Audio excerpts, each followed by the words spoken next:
everyone.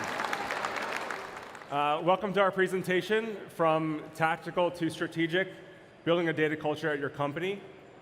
My name is Eric Feinstein. I'm one of the professional services managers out of the New York office, covering the East Coast of the United States.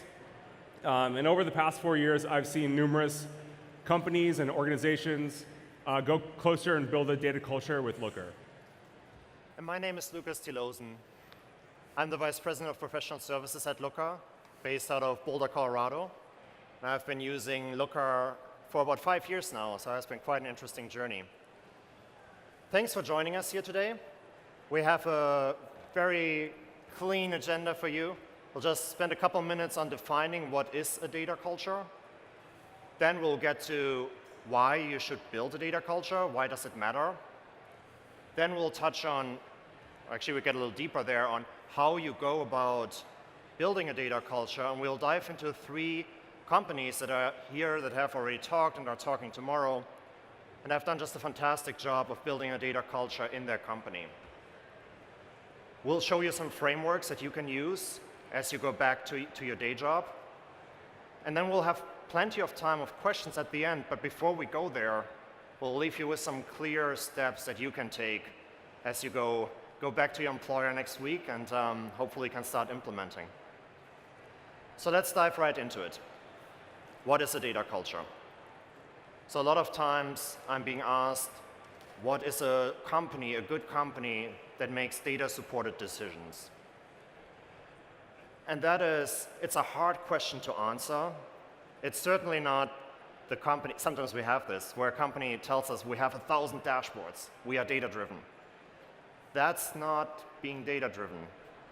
That's maybe. But really, I think having a healthy culture means more than being data-driven. I think it can be summed up in those 3 pillars you see up there, which is first, a clear prioritization to invest in data, make it a priority, and then commit to using data. And that means all the way from the top down, right? So an executive that may say, I'm going to pull up a dashboard in our company all hands, and I'm going to show the KPIs that matter to us. Or a VP that pulls it up in the team meeting and starts a meeting with that. That's a good message to send throughout your company. Second, widespread data literacy. And that is a topic that is coming up more and more over the last couple of years, where I think in 2018, way too many people assume that everybody can just read a report. They understand a line chart. They understand what a measure means. And that may be true for us, having built a lot of these reports, but it doesn't hold true, right? We look at usage data, and there are too many people struggling. And in a healthy data culture, that company has very easily accessible education programs, office hours, regular business user trainings, where people can come and get that information that they need to understand data, to understand what this measure means or how to do X. I think without it, you're setting them up for failure, and you may create 2 groups of people in your company, those that understand data and those that don't, and there will be some resentment. So be mindful of that. And any company that has a healthy data culture, they have this set up. They have every last Wednesday of the month, or every first Tuesday of the week, depending on their size. And lastly, there's a clear commitment to use data to solve problems and make decisions. And that means from the bottom up too. So we already talked about top down, right? An executive that may say, I'm going to use this for the all hands or for the team meeting, but also from the bottom up. It's not just enough to open up a report in the end of the week after you made a bunch of decisions and then just check if you're within the ballpark. But it may mean that you start your day or your week by opening up a dashboard and then go from there. It also, in a healthy data culture, and we get to this in a bit more in depth in a couple of minutes, you will start seeing people outside of the BI team picking up analytics and helping peers around them understand. So you don't just have the centralized education that you are providing through your office hours or whatnot, but you also have this kind of peer teaching and training that's happening. So why build a data culture? So as I said, I started using Looker 5 years ago. I had been an analyst for many, many years. And about 6 years ago, I made the decision that I don't want to just create query after query and file and send out Excel spreadsheet after Excel spreadsheet or create ad hoc dashboards for people. I thought, let's take a step back and make it a conversation with the different business units on what they really want to solve. Like, what kind of actions are you taking? And then, when I know what actions you're taking in a given week, we can map out what data will actually support or influence your decisions. And then we can map back what data we need for that and how we would go about it. And we create a product roadmap. And that has been an incredibly rewarding experience for me personally and career-wise too. Right? You're taking, I think, your career to another level once you do this, once you change that conversation. Yeah, and let me here to Looker. So I think you can break that down into those three waves. Right? We have these wave images throughout Join, where first you want to change from tactical to strategic. And I think it sounds so simple, and everybody probably would agree that that's something we should do. Turns out the vast majority of companies, I mean, in the world, they are not. Like so many out there are still very tactical. They're just waiting for reporting requests. Or most of the time, there's a queue, right? There's a bunch of people standing in line wanting a certain query being executed or modified or report being built. And that is not the strategic approach you want to have in your company. So you want to change the conversation, which will elevate your career. I mean, it's a very good step to take, and it makes it more of a group effort. You're working with the business units. And now you could say, well, why not stop there? Why should I create a culture? Right? A cultural shift, being an agent of change, sounds like a huge undertaking. And it may, for the first couple of weeks, right, it may be more work to step back and have these conversations, go out and talk to people about this and get buy-in. But it really it elevates the organization. So as you maybe right now or in the past have been reporting on what is happening in your company, or just very straightforward KPIs, having a plan allows you to figure out how to get to more advanced analytics, how to get to dashboards that are actionable, how to include, we earlier saw the action hubs or the APIs that we have available. So you want to get to that place. In order to do that, you can't do this alone. You need to create a culture in your company. And part of that is having these champions in each team that work with you, have these translators that translate what you say into business terminology and what the business says into data terminology for you to understand. And then you have a lasting impact, right? First off, you're moving your company ahead in terms of analytics. You are making it possible that people can get reports much faster than they used to. You may even reduce, spend to acquire new customers.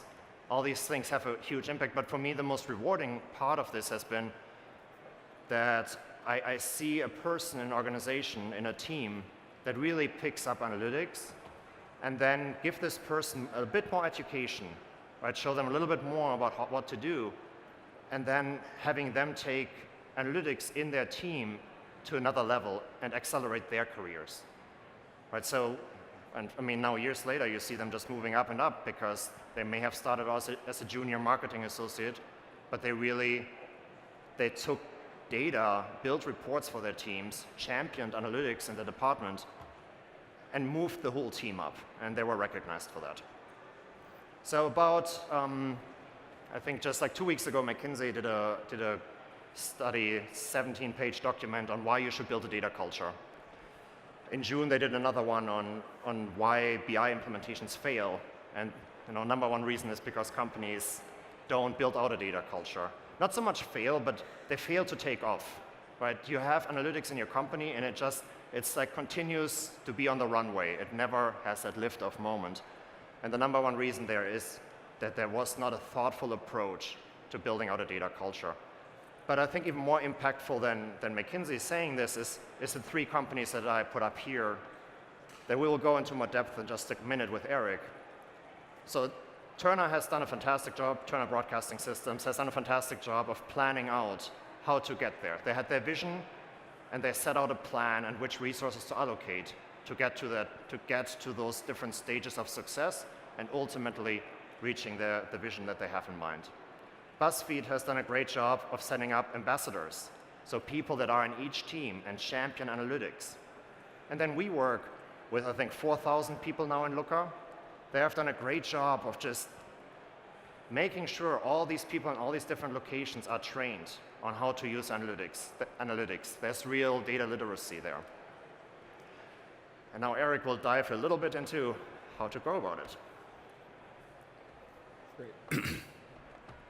Great. So before we get into all the frameworks and all the pictures, just want to, you've heard about why you want a data culture, or why you could use a data culture in your company.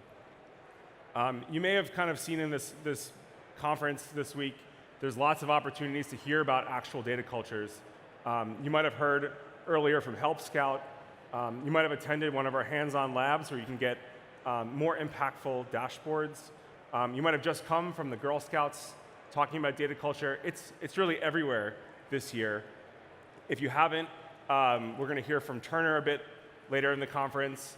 You can also see a bunch of adoption at Adore Me.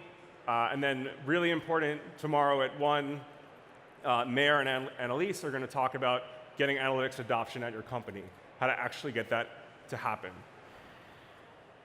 But first, let's go into how some companies get there.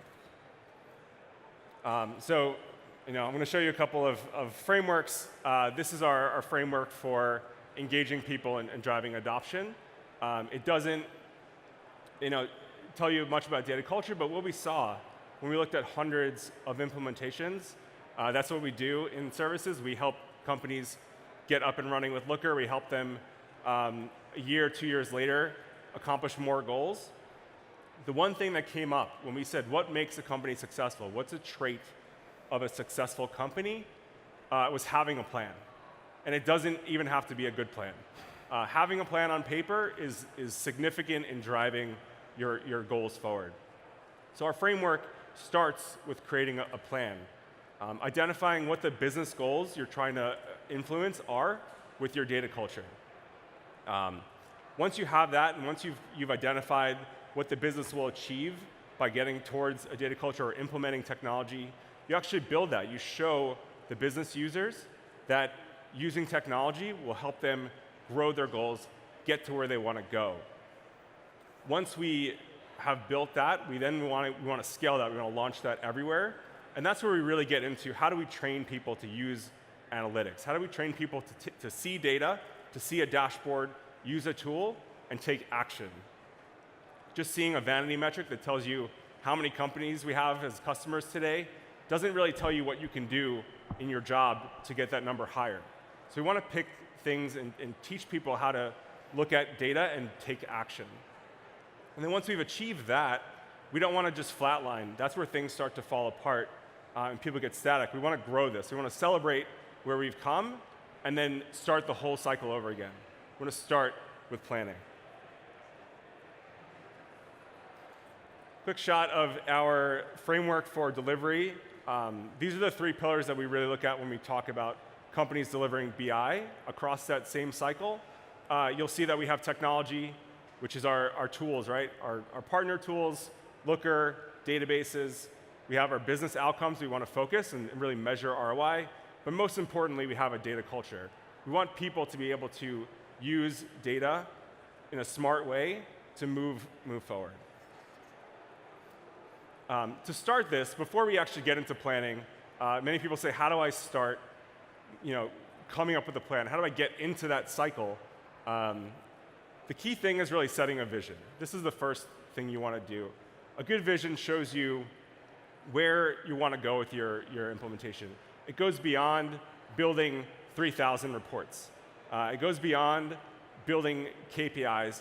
It really sets a vision where people have the tools and processes to do their job better, to take action, to make smarter decisions. And really the way to start that is to take an honest look at where you are today. This on the screen is one of our, I know we just heard about spider charts if you're in the last call and how bad they are, but I like the spider chart for this slide. So it looks at 5 different pillars. This is one of our tools we have on our website. It's our analytical maturity model. It's a really easy way to see what does a company look like through different stages of maturity in 5 different areas of business. And this is really what we see as keys to making a data culture.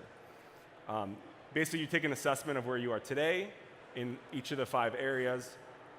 You can look, where do you want to go? And typically, you're not going to be able to accomplish the full spectrum of all these different areas. You're going to pick what's really important for your business. To achieve those goals that you initially set out for, you may not focus on every area, and that's perfectly fine. We've seen that in all of our customers that they can be really successful without advancing their data warehouse significantly. And once you set that realistic target, you can then kind of go forward in putting together a strategy of how to get from where you are to where you want to go in each of these areas, and that's what we're going to show you next. Yeah, I think setting, doing that self-assessment is a really good way to talk to your business, to your managers about where you want to take things. Right, moving from tactical to strategic is sometimes hard because there is that queue of people that want things and they want it on Friday. And in order to have that conversation, right, this may be a good framework to actually say, hey, this is why we want to take a step back and this is what we want to achieve. 2 years from now, 1 year from now, 3 months from now. It is a tool that allows you to have that conversation. Great. So what I want to show you, give you kind of a shortcut of what a strategy and a vision looks like. So let's paint the picture of a common vision, maybe what you're seeing today. So this is Mount Everest at 29,000 feet elevation. It's one of the hardest challenges to climb on Earth. And this is maybe where you're seeing today. I want to get up this mountain, but I don't really know how. Companies that just want to jump up and build everything all at once, we find that this is one of the hardest things to do, and this is why companies are not seeing the success they want, or they're not seeing the culture that they promised their stakeholders. The way to get there is one camp at a time. It's very easy to see how to get to the first base camp, as opposed to see how to get up the whole mountain. So taking this into those achievable sprints, seeing that cycle executed over and over again, this is how companies get there. And the good thing is, with each of these camps, you can really celebrate success. You can say, I've moved my company from where it was closer, one camp closer to our vision. You don't have to move up the whole mountain at once. And really, you're never going to get necessarily to that vision because that's going to keep changing. The path may digress. You may find other challenges or other mountains you want to climb after you get to a couple of camps, and that's perfectly normal. The landscape of our industry is changing every year, every 6 months, even with new things. So now we've talked about why you might want a data culture and what it looks like to get started. I want to stop for a second and just talk a bit about, it's a little bit beyond just building a capability in your company. When we start with implementations, we typically start with a single analyst or two, and this is someone they're fighting that wave. They're getting report after report requests, and they're finding their inbox is filling up with, can you get me this data? Can you send me this report? Can you build me something that shows me vanity metrics? And really what this is changing that mindset. By doing that, you're elevating yourself. This is where we see a single analyst who's fighting those waves move into a data leader in their company. They become someone who can execute on a plan and show how they can move their company towards its goals and influence those major business goals. This is what changes someone from being an analyst into a leader. We have lots of individuals here who have done that. You might meet them as someone who is now consulting as one of our partners. You might meet them as someone who's now moved and works at Looker. You might even have seen them move between different companies and take that culture with them and execute that plan several times. And this is someone who's moving the whole industry forward. They're making more and more data literate individuals. So let's dive into the first example of a company. And it was interesting. Last night I got to hang out with some of these the people behind these companies. and they were just like, well, we didn't really do anything special. And I think that's very often the case. Like if you're doing it right, if you're building a data culture, it's not one particular thing. It's not like, oh wow, we just put this formula up and it all worked. It's a lot of small things in the right direction. So the first example, and Terrence right over there, Turner Broadcasting Systems. Right, I hope you all know CNN, one of their many brands. But it's a huge company, and so they have a vision. And sometimes, right, that vision is all the way up there on top of the mountain. Some companies we talk to, their vision is to be data-driven. It's a great vision. It's let's put some base camps in place to get there. What are the goals that we will achieve and can celebrate success along the way? So Turner has done a fantastic job of breaking down these different base camps and saying, okay, this is our vision, and in order to get there, we're going to take it one team at a time, one use case at a time. We're going to load the data for that team. We're going to build out the model. We're going to do the training. And then as they achieved this one first use case, they advertised that use case. They celebrated their success, and other teams got excited. They wanted to be the next base camp, right? The next step we climb to. That's fantastic. That's what you want. Right now there's an interest in data. There's an interest in your analytics. And they did this with a relatively small BI team. And that's what we see a lot. It doesn't mean you have to have a huge team, but a couple people at the core who drive the vision, the product roadmap, and talk to the various stakeholders, the different departments. But they can move a lot if they can get these teams enabled and can get a couple power users in place that can be these translators or ambassadors. The next example is BuzzFeed. So BuzzFeed, if you want to know about something trending on the internet, BuzzFeed is a great place to go. And they were just growing really quickly. So what they did is and again, this is, if you were to ask them, they may not be saying this is what we did on purpose, but they set up this Looker Ambassador network. So every department has identified power users, right, champions of analytics that are more enabled. They got some additional training, but they were recognized for that. They are there to help their teams. So a bunch of these very relatively simple questions, right? How to change a filter? Why does this report not run? Because you didn't hit the run button.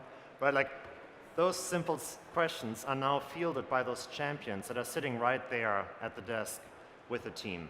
And that takes a huge load off the core team. And I mean, it's sometimes hard to say like what is the one thing that made it successful, but I definitely would say that attributed a lot to BuzzFeed's success with analytics. There's nobody, there's almost nobody who doesn't know who to go to ask the question. It's very clear where they can get that additional help or education that they need. The BI team only has to reach out to a couple people, and they can organize and field those questions or feature requests up. There are office hours available where people can go, and it's a safe place to ask, and that's super important to build out this data literacy. And last up, we have WeWork. This, in case you don't know, is another incredibly fast-growing company. They have communities all over the world. They're co-working spaces or temporary office spaces or full-time office spaces that you can rent. And they're in every major city. They're all over the world. They're on every continent, or most continents, I believe. And each of these communities have a team of managers who run the whole show. They need to see lots of information to figure out how to keep growing their community, keep servicing their customers. And really, that was their vision. That was their mountain. They had to enable hundreds of these offices and these communities to have access to the data that they needed. The two things they did right in the beginning that I think was absolutely amazing was they defined the expectations of two specific groups. The first group was the core BI team. They were clearly defined of who they were, what skills they had, and what their tasks were. And they defined exactly what they were going to do. One thing that they were not going to do, and one of their goals and principles, was that they were not going to build any reports. They were not going to build you a set of reports They were not going to send all of these community managers a dashboard and say, here's your dashboard. They were going to build a capability that works for every community, one community at a time. So they actually wrote these down, they shared these, which I think is really, really impactful. If you actually document what you're going to do, and you set those expectations, nobody can say you didn't do that, or you're not really accomplishing the goals you wanted. So they really set those goals. They set up a timeline where different groups would get onboarded, and they also defined the expectations of the community managers. These individuals had to provide feedback. They had to tell the core BI team what they need to do their job. With that, they were able to really build a really nice capability for all these different community managers. They picked a subset of regions, and they focused there first. And then once they were done, they didn't just give those dashboards or give that capability to anyone. They said, you guys have to come to training. You have to learn how to do your job using this tool, or using these data points. And they did that, and then they got accounts. Then they got access to use the tools. And this took off like wildfire. This was something that once the first group had access to it, and one of the groups was in New York, so I saw them on the street, and we couldn't give them stickers fast enough. They wanted everything Looker. They loved the tool because it was designed for them. This wasn't a tool that was designed for every community manager. It was just designed for their community. And then they were able to go to the next one and the next one. And really, most groups had to wait. They had to go through that feedback cycle. They had to go through training. But they had to learn to build a data culture that drove them to have the tools that they needed. Before we end talking about culture, I want to talk about things to avoid. We have a couple of red flags here. These are things that lead me to believe that your data culture, your vision is not grand enough. It's maybe a bunny hill and not necessarily a mountain. If you're focused on a single use case or a single group, you're not thinking about the big picture. You're not thinking about how your company needs data to move forward. It's okay to think about the bigger picture. You may not have an answer to every single group, every single question, but you can think about, beyond a set of reports for a group. The next thing is business users. They have to be involved. They have to learn how their voice can be heard and put into this technology. If you just build it for them, it may not match exactly. Their expectations may not be correct. And really, they're not going to be asking you for more capabilities to expand what they're doing. They're going to ask you to fix what they can't do. And then the last big one is report-based planning. So again, thinking about reports, thinking about filling a screen full of graphs is not a way to build a data culture. Those will happen. Those reports will be built. The graphs will come. It's thinking about how you're going to enable people to be data literate and ask the right questions, take action on their data, and then overdoing it, which is not setting your base camps. It's not saying I'm going to get here in 3 months and I'm going to celebrate that and we're going to announce this in a newsletter. It's saying that I'm going to climb this whole mountain, and if I don't, you can fire me. So you want to think about what are the base camps to go forward. Yeah, and I think we recently went to an exercise internally where we said, okay, we have this dashboard, it's good, but let's rethink it, right, to Eric's point of keep growing and keep maintaining your content. So instead of saying what is the data we have out there, we actually said, okay, what are the actions we take every given week? What are the decisions we make every week? And we wrote them all down, right? And then we went to what are the metrics that may influence that decision? And then we did a gap analysis of what do we not have right now. And I think that's a really good way to have that conversation and build actionable dashboards that are meaningful for the people that actually use it. So next steps that you can take today. Skip it. So first, assess your current state, right? Like to break away from that conversation of, okay, next deadline, next report is due on Friday. Use the framework, Analytics Maturity Framework. It's on our website. I highly recommend it. There are many companies that have done something similar, right? It's not a new thing we invented, but it's just like be clear about what are the pillars in your organization that make up data. It's usually a component, like Eric mentioned, there are the people, right, which data culture is a huge component. There's the business outcomes, a clear definition of what you want to achieve. But because in the end, you don't want to be data-driven just to be data-driven. You want to be data-driven to move the needle in your company, to make you more profitable, to make you more competitive. And then there's the technology component. So you may break that down into data warehouse, ETL, how mature your dashboards are. So analytics in use is one of my favorites. So many companies only show what is there right now today. They show the KPIs, how many customers, how much revenue. They don't go into the why. They don't even have a cohort analysis, right? So take it further, move up that analytics maturity and answer the why, and then get to predictions, right? Where are we going to go next? And then in terms of technology functionality, right, we have the actions that you can integrate into your dashboard. So assess the current state, have that conversation of where the company wants to go, then plan it out, set your base camps, and celebrate success. But I know a lot of times the analysts are a little bit more on the introvert side, but it's so important to get people excited constantly. I mean, I've seen companies that align their releases, their notes, like their public statements with our release cycle. So then they can say, hey, Looker just released this new visualization, and we built out all these great new metrics that are now accessible to you.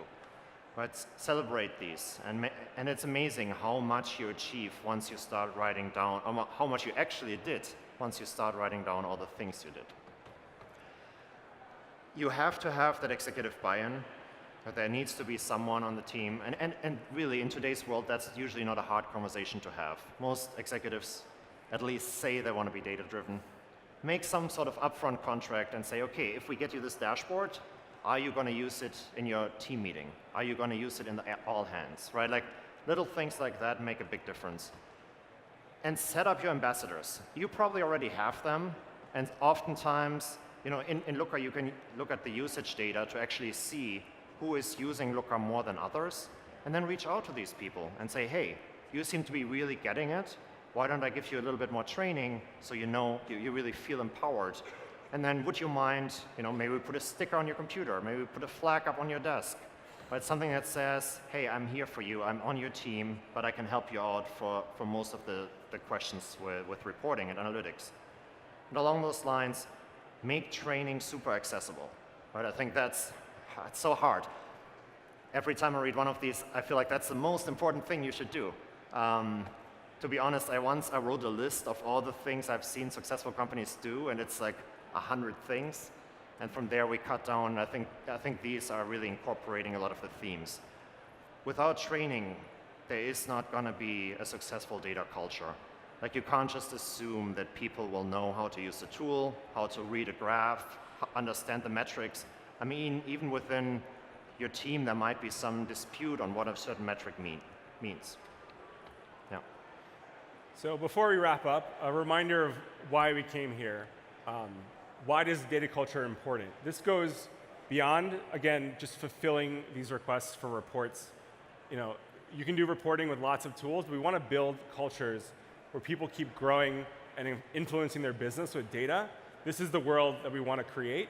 So by doing that, you as the analyst, as the driver of this change, you can elevate your career. You can be the data team, the growing data team that's pushing the whole company forward and proving that you're the most valuable asset.